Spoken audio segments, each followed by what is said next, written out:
So the tension has been brewing, but things came to a boil last week when the U.S. State Department approved a Taiwan arms deal.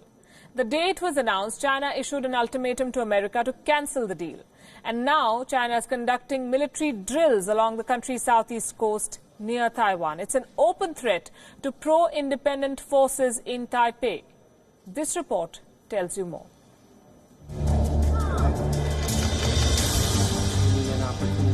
What angers a bully the most is being denied the power or ability to control. China is an old-fashioned bully. It wants what it wants as its own. Such is China's obsession to control Taiwan that it will go to any lengths to stamp its ownership and authority. While it's not the first time that China has flexed its military muscle, this military drill on the southern coast of China, literally in Taiwan's backyard, is significant. That's because it comes exactly a week after the U.S. announced a $2.2 billion arms sale to the island. The People's Liberation Army of China is in the middle of a war game in the waters near the Taiwan Strait.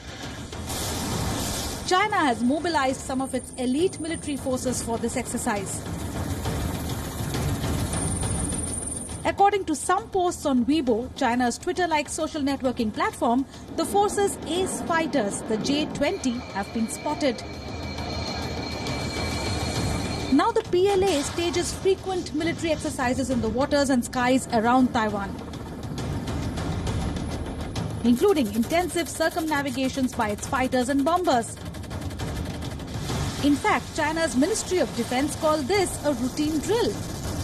The ministry's announcement used the phrase China's southeast coast instead of the Taiwan Strait to play down the sensitivity of the drills.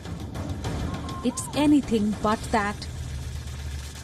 This one was right after Taiwan's President Tsai Ing-wen's ferry cruise along the Hudson River to the Statue of Liberty in New York City, where she hosted a reception for UN representatives. She chatted over the phone with U.S. House Speaker Nancy Pelosi.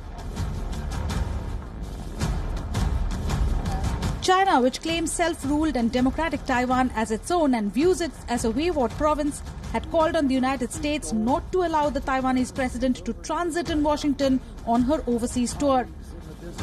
China has been seething with rage against the U.S. over Taiwan. We urge the United States not to send wrong signals to Taiwan independent separatist forces or make any more wrong moves, and not even to play with fire on Taiwan-related issues.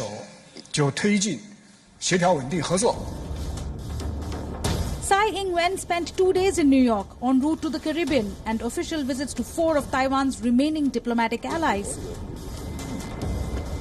Chinese military commentators say that the timing of the exercises was a clear response to Tsai's visit and the arms deal.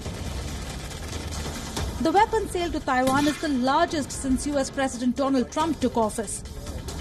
The deal includes 108 M1A2 Abrams tanks, 1,240 anti-tank missiles, and 250 Stinger anti-aircraft missiles. China has been especially concerned that Taiwan may purchase new fighter jets from the US. But no such weapons are included in this deal. Lawmakers in the US have for long maintained support for Taiwanese independence, committing to weapons deals and regional military deployments to protect the island from a Communist Party takeover. And Trump's administration is continuing America's traditional support for Taiwan. But under Xi Jinping, China has made reunification of Taiwan with mainland China a matter of prestige, and it is serious about using military force, if needed, to wrest control of Taiwan. Bureau Report, WION, World is One.